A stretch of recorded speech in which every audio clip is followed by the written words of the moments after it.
తెలంగాణ ప్రజలకి 3 రకాలైనటువంటి పండుగ రోజు. మొదటిది తెలంగాణ విమోచన దినోత్సవం, 2 విశ్వకర్మల దినోత్సవం, 3 ప్రపంచం మెచ్చినటువంటి గొప్ప నాయకుడు గౌరవనీయులు నరేంద్ర మోడీ గారి 75వ జన్మదినోత్సవం. ఈ సందర్భంగా పేద ప్రజలందరికీ సేవా కార్యక్రమాలు నిర్వహించాలని, ప్రకృతి ప్రకోపం నుంచి ప్రజలు రక్షించబడాలంటే ప్రతి ఇంట్లో మొక్కలు నాటేటువంటి కార్యక్రమాన్ని యుద్ధ ప్రాతిపదికన చేపట్టాలని, భారత ప్రధానమంత్రి నరేంద్ర మోడీ గారి జన్మదినం సందర్భంగా పేద ప్రజలను ఆదుకునే కార్యక్రమాలు చేపట్టాలని ప్రజలకి, నాయకులకి, వర్తక వాణిజ్య సంఘాల పెద్దలకి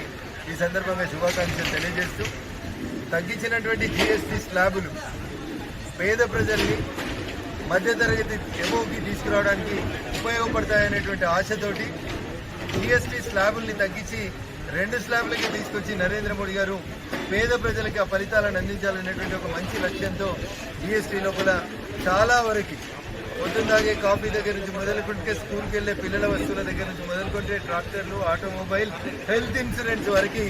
దాదాపు అన్ని రంగాల్లో ప్రజలకు ఉపయోగపడే రీతి లోపల జీఎస్టీ తగ్గించి భారతదేశం యొక్క ప్రజల స్వశక్తిని పెంచే దిశగా ముందుకు పోతా ఉన్నారు.